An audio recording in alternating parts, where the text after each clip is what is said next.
Sa mga may piso wifi dyan na nababagalan sa piso wifi nila, nagtataka sila bakit mabagal yung piso wifi nila, mahina sa online games, tapos yung pinaka-source ng internet is malakas naman, no? Alam niyo ba yung pinaka-dahilan dyan? Yung IP natin mga boss, no? Single band kasi siya. Hindi siya designed for online gaming, no? So, kung gusto niyo mag-upgrade mga boss, meron akong i-share sa inyo. So, ito mga boss, ay wala na pala yan. Ito mga boss, ito. So, na-deploy na pala ito kanina. So ito mga boss, bagong-bago, Comfast Outdoor Dual Band mga boss, no? So up to 200 meters yung kaniyang range mga boss, no? Omnidirectional, no? So ganyan kaganda yung bagong product ni Comfast ngayon. So dati, yung mga product ni Comfast, ito, mga ganito, palagi bumibitaw, no? Sakit sa ulo. Kasi mga ilang minuto, minsan, segundo pa nga lang, biglang bumibitaw yung mga client, no? So dito, sa bagong IP ni Comfast, ito ang ating dual band na EW82 mga boss is hindi na masyado bumibitaw, no? Minimize na mga boss, hindi katulad ng dati, no? Upgradable na siya, no? Ang gandahan nito is naka-ready na siya for bilan. So ngayon, pakita ko sa inyo at syempre kung paano siya i-config mga boss, no? So unbox muna natin. So ito yung magiging laman pag open nyo. Yung pinaka-antenna niya mga boss, no? Slim type na siya. Ayan, no? Slim type katulad ng TP-Link 110 at saka C225, di ba? So meron siyang parang parang curve dito, Ayan, di ba? So ito yung itsura niya, tapos ito pa, no?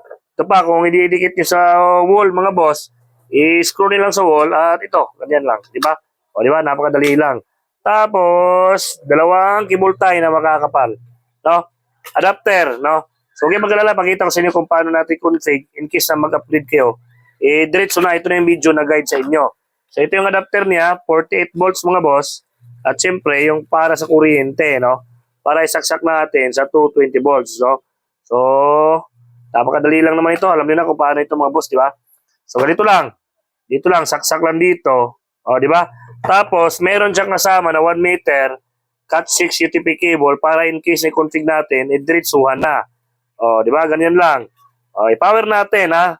Saksak natin sa PoE, PoE mga boss. Kasi yung LAN, ibabind natin yan sa board ng piso wifi nyo, no? Sa USB to LAN. So, ang gagawin lang natin, ipapower natin ito. Itong ating EP, no? Ganyan lang. Ang kagandahan pala nito is hindi na siya napapasok ng langgam, no? Meron na siyang naka-design para sa langgam itong rubber niya, igaganon nyo lang yung ipapasok nyo lang dyan sa rubber. So dati yung mga IP kasi napapasok, tagayin ko muna para makita niyo. Ganyan lang, papasok nyo lang sa rubber para hindi siya mapasok ng langgam. Wait lang saksak ko muna. Ayan. Tapos yung rubber niya, dapat nakaganon. Ayan, o, di ba? O, hindi na siya napapasok ng langgam. Yung dalawang butas na yan, mawawala yan maya. Lock kasi yan. Para sa lock yan. Oh, di ba? Oh, wala nang madaanan yung langgam, di ba? Close na siya, no? So safety na siya para sa mga langgam. Hindi langgam na lumilipad yung sa Bisaya pa, amigas or sulum. Ayun, Tapos power on natin. So ilaw dito banda. Wait lang baka hindi nasaksak na maayos. Hindi nasaksak siguro na maayos dito. Kasi hindi siya umilaw. Yan, hindi umilaw mga boss. Ayun na, umilaw na pala. Ayun, So, hindi lang siya klaro, pero mandar na. So, may dalawa siyang antenna ito. Ilalagay nila dito, magkabila. So, ngayon, i-config natin para makita niyo mga boss, So, kagandahan ng EP na to is design siya for online gaming, no?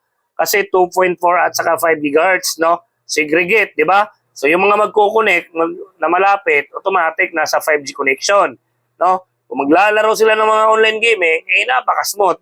Tapos, pag medyo malayo na sila sa antenna, more or less, nasa mga 100 meters na, automatic yung cellphone nila is lilipat naman sa 4G, sa 2.4, di ba? Ganyan kaganda mga boss. So, ang pag-config naman nito, wait lang yung cellphone natin, medyo, ang tawag doon, maraming mga sige lang. Pinaka-importante dito, ay makita niyo kung paano natin config. Dito tayo, may isang cellphone, Dito, klaro. Open natin yung Wi-Fi. Sundan nyo lang yung gagawin ko More settings. Hanapin natin. Ayun, lumabas na, di ba? Dual band, meaning dalawa yung madidetect mo. 2.4G or 2G at saka 5G, 5 GHz, no? So, ang gagawin natin, connect tayo kahit saan dyan. Pag-connect niyo mga sir, automatic na lalabas, ha? Lalabas yung dashboard nito or portal. Ilagay niyo lang dito, admin, ha? Lagay niyo lang admin. Ayan. Pagkatapos, password add. So, gagawin natin, yung 2.4G at saka 5 GHz, ibabind natin sila. Dapat isang pangalan lang makikita. Punta kayo sa IP. Pagkatapos, dito sa IP address, kailangan nyo ito palitan, no? So, 192.168.10.1. So, depende na yun sa inyo kung saan nyo papalitan, sa 10 or sa 1, no? So, pwede dito, no? Hanggang 254, for example, palitan natin 105. O, depende na yun sa inyo, 106. O, kailangan natin palitan para in case na merong mag-static mag-connect sa piso wifi nyo na gusto i-hack, no? Gusto pasukin yung admin nyo, is hindi mapapasok kasi kailangan pa nila ipatsamba-tsamba yung IP address. Eh, pwede naman din palitan, no? Palitan natin yung password ng ating IP, no? So, kahit sa IP address lang, napakahirap na yan. So, gagawin natin, papalitan natin, ito yung sa 2.4G, ha? So, papalitan natin, piso wifi. Ayan na, piso wifi. Tapos, lagyan natin ng, yan, yan. So, i-copy nyo lang dahil kailangan pareho ng pangalan yung 2.4 at 5 GHz, no? Country, China, bandwidth, 20 MHz dapat. Dito tayo sa 5G. Papalitan natin yan. So, kailangan lang natin copy-paste para mag-bind yung 2.4 at 5G. Isang SSID lang yung makikita. Sa 5G naman, kailangan naka 80 MHz, no? Para napaka-smooth talaga, napakalakas sa mga online games, no? So, pwede naman 40. Pero, advice ko sa inyo, 80 MHz tayo. Ayan. So, next. Ayan. Yung IP address natin, 106. Finish. O, di ba? Napakadali lang i-config mga sir. O, di ba? So, sa mga gusto mag-upgrade ng mga IP, pag ganito yung IP nyo, itong mga ganito, si Comfast, Sinmax, mga single band kasi ito. No? So, dati, okay ito. Nung mga bagong release yung piso wifi, kunti pa lang yung piso wifi dati, no? Yung mga 2.4 na mga IP, maganda siya. Smooth pa siya dati. Pero sa panahon ngayon na napakarami ng mga frequency, napakarami ng channel na nagagamit, no? Kasi mga piso wifi na napakalayo, katulad nito, napakalayo yung abot nila, umabot ng mga 100 meters ito. Tapos magkatabi-tabi yung piso wifi, napakarami na. Yung mga frequency, nagbabanggaan na. Kaya itong mga ganitong IP, hindi na tumatalab sa panahon ngayon, napakahina na siya sa online gaming. Lalo na kahit na sa mga streaming, no?